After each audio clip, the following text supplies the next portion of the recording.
1857 में मुगलों की सल्तनत आखिरी सांसें ले रही थी।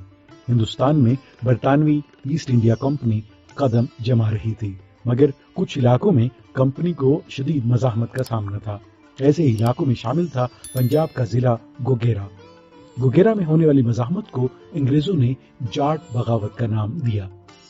जंग आज़ादी के मुजाहिद राय अहमद खान खरल की याद में अहमद खान खरल डिस्ट्रिक्ट काउंसिल हाई स्कूल गोगेरा का नाम साहिवाल के पहले तारीखी डिप्टी कमिश्नर जनाब मुजफ्फर कादिर CSP ने मंजूर फरमाया। नीचे उर्दू रस्मुल खत में इस वाक़े की तारीख दर्ज थी 13 मई 1967, यानी बरतानवी ईस्ट इंडिया कंपनी की हुकूमत के खिलाफ 1857 की मज़ाहमत के लगभग 110 साल बाद। तब मशरिक में फिरोजपुर और लाहौर, शिमाल में गुजरांवाला और झंग, मगरिब में मुल्तान और जुनूब में दरियाए सतलुज तक फैले मुल्तान डिवीजन के जिले गोगेरा की आबादी 3 लाख से ज्यादा थी। गोगेरा में कंपनी अफसरों को मीरठ और दिल्ली में मकामी सिपाहियों की अंग्रेजों के खिलाफ मज़ाहमत और अंग्रेज सिपाहियों के कत्ल की खबर 13 मई 1857 को मिली। गोगेरा के असिस्टेंट कमिश्नर और कायम मकाम डिप्टी कमिश्नर NW एल्फिंस्टन ने खजाने के मुहाफिज के तौर पर यहाँ तैनात मकामी सिपाहियों को गैर मुसल्लह करके लाहौर भेज दिया। अंग्रेज इंतजामिया की म्यूटिनी रिपोर्ट्स से पता चलता है कि पंजाब के लोगों तक मज़ाहमत की खबर न पहुंचने देने के लिए खतूत का एहतियात से जायजा लिया जाता और जिनमें शोरिश का हवाला भी होता तकसीम न किए जाते। फिर भी ये खबर खरल कबीले के उमर रसीदा सरबरा अहमद खान तक पहुंची गई। म्यूटिनी रिपोर्ट्स के मुताबिक अहमद खान खरल दिल्ली और हांसी में मज़ाहमतकारों और दिल्ली में मुगल बादशाह से मुस्तकिल राबते में थे। अंग्रेजों की कमजोर हालत की खबर से यहाँ के लोगों ने हौसला पाया। जून 1857 की एक सुबह गोगेरा के extra assistant commissioner Leopold Fitzgerald Berkeley ने इलाके के सरदारों को तलब किया। नाबर कहानी में सईद भुट्टा लिखते हैं कि रावी के इस पार से अहमद खान खरल और सारंग खान आए। अंग्रेज अफसर ने बगावत से निपटने के लिए घोड़े और जवान मांगते हुए कहा कि वो बदले में उनके लिए अहम सरकारी एजाज की सिफारिश करेंगे। अहमद खान ने जवाब दिया, हम अपना घोड़ा, औरत और जमीन किसी के हवाले नहीं करते। 8 जुलाई 1857 को गोगेरा की तहसील पाकपतन के सतलुज किनारे एक गांव लखोके में जोया कबीले ने लगान देने से इनकार कर दिया। म्यूटिनी रिपोर्ट्स में बताया गया कि एल्फिंस्टन के हुक्म पर लंबरदारों और दीगर अहम अफराद को खवातीन और बच्चों समेत गिरफ्तार करके गोगेरा जेल में कैद कर दिया गया।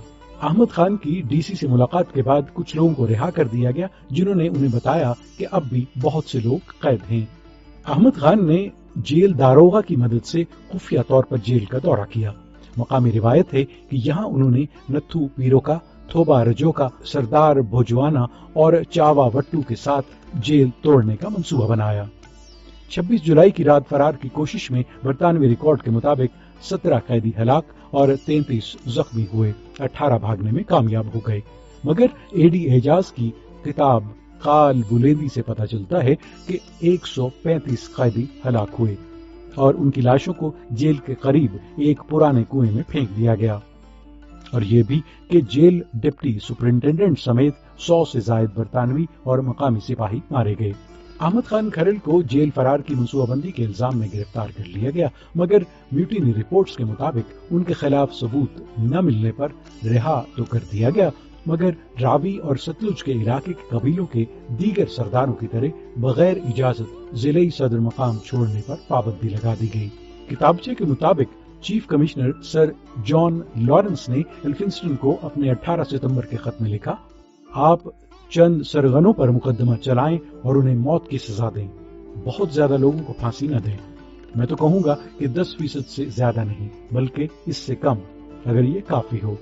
मुल्क को बदमाशों से पाक कर दें। बाद में अंग्रेजों ने चावा वट्टू को फांसी दे दी और नत्थू पीरोका और थोबा रजोका को कोड़ों की सजा दी। मुजाहमतकारों के खुफिया इजलास जारी रहे। किताबचे में गोगेरा जिला में 1857 की जाट बगावत के दौरान ऑपरेशंस की मुख्तसर दास्तान के उन्वान से छपे अपने बयान में एल्फिंस्टन ने बताया कि जंगजुओं के इरादों की इत्तला अहमद खान के एक हरीफ सरफराज खरल ने 16 सितंबर की रात 11 बजे उन्हें दी। ضلع جھنگ کے گیزیٹیئر 1883 سے پتہ چلتا ہے کہ 17 ستمبر کو 12 قبائل اٹھ کھڑے ہوئے، جھنگ اور لاہور کا رابطہ منقطع ہو گیا۔ یہ لڑائی کمالیہ، پنڈی شیخ موسیٰ، سید والا، ہڑپا، چیچا وطنی، تلمبا، سرائے سدھو، شورکوٹ، جملیرا، ساہوکا، قبولہ اور پاک پتن کے علاقوں پر محیط تھی۔ انگریزوں کو جھنگ، لیا اور گجرانوالا اور لاہور سے کئی بار کمک ملی، مگر مزاحمت کاروں نے حوصلہ نہیں ہارا اور وہ دلی کے سقوط سے بھی دل برداشتہ نہیں ہوئے۔ 2 بار کمالیہ پر قبضہ کرنے میں عارضی طور پر کامیاب رہے۔ فنانشل کمشنر تھابرن کے بقول احمد خان اور ان کے ساتھی 1 مہینہ کوٹ کمالیہ پر قابض رہے۔ چیف کمشنر پنجاب کے سیکرٹری برانڈتھ نے لکھا ہے کہ 40 سے 50 میل کے علاقے میں 20 سے 30 ہزار باغی پھیلے ہوئے تھے۔ ایلفنسٹن نے برکلے کو 20 سواروں کے ساتھ بھیجا تاکہ وہ احمد خان کو ان کے گاؤں جھامرا کے سامنے راوی پار کرنے سے پہلے گرفتار کریں۔ برکلے انہیں راوی پار کرنے سے پہلے پکڑنے میں ناکام رہے کیونکہ وہاں کشتیوں کے نگران نے احمد خان کے حکم کے تحت انگریزوں کی بات ماننے سے انکار کر دیا۔ میوٹینی رپورٹس کے مطابق برکلے نے جھامرا گاؤں کو آگ لگائی اور 20 قیدیوں اور 700 مویشیوں کے ساتھ گوگیرا لوٹے۔ 20 ستمبر کو برطانوی فوج نے پنڈی شیخ موسیٰ تک کے علاقے کی تلاشی کے لیے دریا پار کیا اور قصبے کو آگ لگا دی۔ 21 ستمبر کو احمد خان اور ان کے ساتھی گشکوری کے قریب جنگل میں چلے گئے۔ جنگل گھنا تھا، اس لیے انگریزوں کو شدید لڑائی کا سامنا کرنا پڑا، لیکن پھر انہیں بڑی کامیابی مل ہی گئی۔ انہوں نے احمد خان اور بہت سے دیگر جنگجوؤں کی جان لے لی۔ مقامی روایات کے مطابق احمد خان کو جب مارا گیا وہ نماز پڑھ رہے تھے۔ ڈھارا سنگھ نے انہیں شناخت کیا اور گلاب سنگھ بیدی نے ان پر گولی چلا کر مار دیا۔ برکلے نے احمد خان کا سر اتروا کر نیزے پر رکھا اور اپنے ساتھ لے گئے۔ احمد خان کا سر گوگیرا جیل میں رکھا گیا۔ روایت ہے کہ پہرے داروں میں ایک سپاہی جھامرے کا تھا۔ ایک رات اسے خواب میں احمد خان ملے اور کہنے لگے، میرا سر اس مٹی کی امانت ہے، مگر انگریز اسے ولایت لے جانا چاہ رہے ہیں۔ پہرے کی باری آئی تو سپاہی نے سر اتار کر گھڑے میں رکھا اور جھامرے لے آیا۔ رات کے اندھیرے میں احمد خان کی قبر ڈھونڈی اور کسی کو بتائے بغیر اس کے پاس سر دفنا کر لوٹ گیا۔ اگلے روز برکلے نے جنگل میں پیش قدمی کی اور مزاحمت کاروں کے ہاتھوں مارے گئے۔ مراد فتیانہ نے نیزے سے پہلی ضرب لگائی، سوجا بدرو نے ڈانگ سے کام تمام کر دیا۔ برکلے نے مرنے سے پہلے 6 لوگوں کی جان لی۔ برکلے کے 50 سے زیادہ سپاہی یہاں جان سے گئے۔ ایلفنسٹن نے رپورٹ کیا، یہ مہم ہمارے لیے شدید نقصان لیکن باغیوں کے لیے ناقابل تلافی تباہی پر ختم ہوئی۔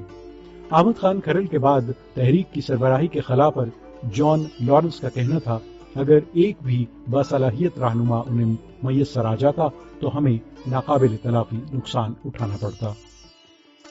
محمد حسن معراج لکھتے ہیں، کئی دہائیوں بعد احمد علی خان کو دادا احمد خان کی قبر پکی کرنے کی سوجی۔ قبر کے ارد گرد بنیادیں کھودی جا رہی تھی کہ ایک کدال گھڑے کو لگی۔ مزدوروں نے گھڑا توڑا تو اندر سر تھا۔ 110 سال پرانی وجاہت میں ذرا فرق نہیں پڑا تھا۔ داڑھی کے بال ویسے ہی باریک تھے اور آنکھیں ویسی ہی سالم تھیں۔ احمد علی خان نے دوبارہ جنازہ پڑھایا، سر جسم کے ساتھ دفن ہو گیا۔